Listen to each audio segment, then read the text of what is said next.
Om Swastiastu, perkenalkan nama saya Niputra Ayusri Wendy dengan NIM 19/031325 dari Program Studi Pendidikan Guru Swadasa, Fakultas Ilmu Pendidikan, Universitas Pendidikan Ganesha.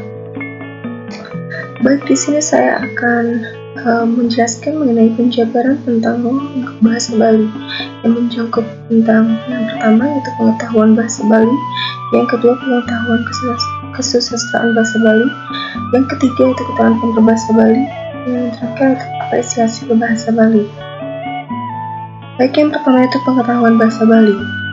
Bahasa Bali atau Langkara Bahasa Bali merupakan bahasa daerah asli dari Pulau Bali. Bahasa Bali dapat dibedakan menjadi tiga, yaitu bahasa Bali kuno, bahasa Bali tengahan, dan bahasa Bali baru. Baik, yang pertama yaitu bahasa Bali kuno. Bahasa Bali kuno tetap berkembang menjadi bahasa Bali yang digunakan oleh sebagian besar masyarakat Bali yang tinggal di bagian dataran. Di sisi lain, terdapat perkembangan yang khusus dan agak tertutup atau terisolir menjadi ragam dialek tersendiri yang disebut dialek Baliage, yang masih hidup hingga sekarang digunakan oleh sekelompok masyarakat Baliage, atau yang menganggap kelompoknya sebagai suku Bali asli, dan menetap tersebar di beberapa daerah pegunungan di Bali. Contoh dari kosakata bahasa Bali kuno atau Sanskerta yaitu Tare atau leluhur, Putra atau putra, Basmi atau hancur, Prasastra atau mancur. Beberapa kosakata yang dapat digunakan sebagai bukti persamaan antara bahasa Bali kuno dengan dialek Baliage dan dengan bahasa Bali Kepare, seperti biras itu bahasa Bali kuno dan bihas itu bahasa dialek Baliage, dan bias itu adalah bahasa Bali Kepare. Selanjutnya bahasa Bali tengahan.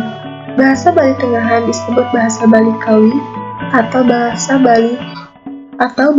Kawi Bali karena peninggalan bahasa Bali Tengah tersebut sebagian besar berupa tulisan yang merupakan hasil karya para pengawi atau pujangga Bali, terutama para pengawi Bali yang mengarang Bali.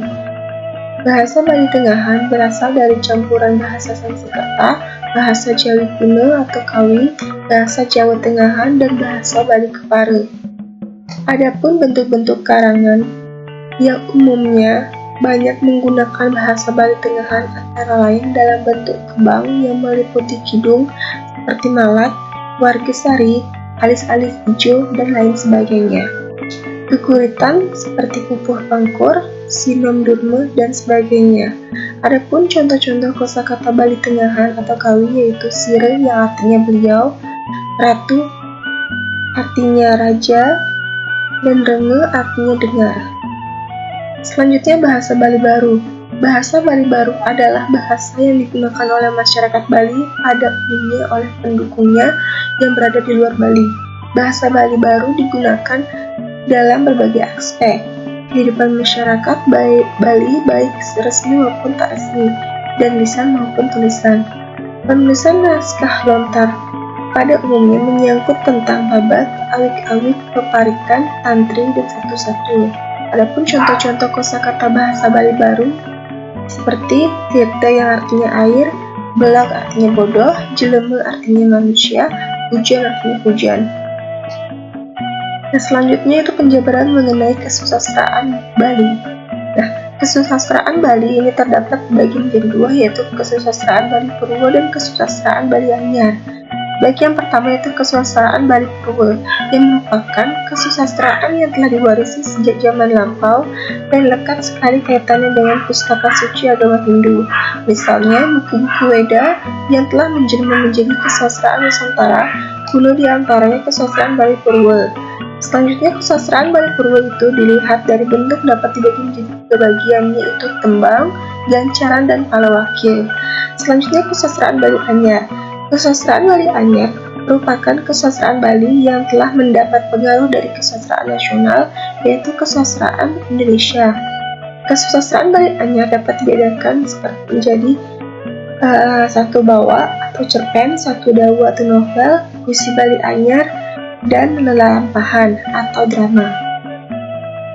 Selanjutnya penjabaran mengenai keterampilan berbahasa Bali. Nah, keterampilan berbahasa Bali dapat dikatakan kecakapan seseorang untuk memakai bahasa Bali yang digunakan dalam kehidupan sehari-hari, baik berupa dalam menulis, membaca, menyimak, maupun berbicara. Nah, adapun contoh dari keterampilan menulis yaitu seperti menulis bahasa Bali.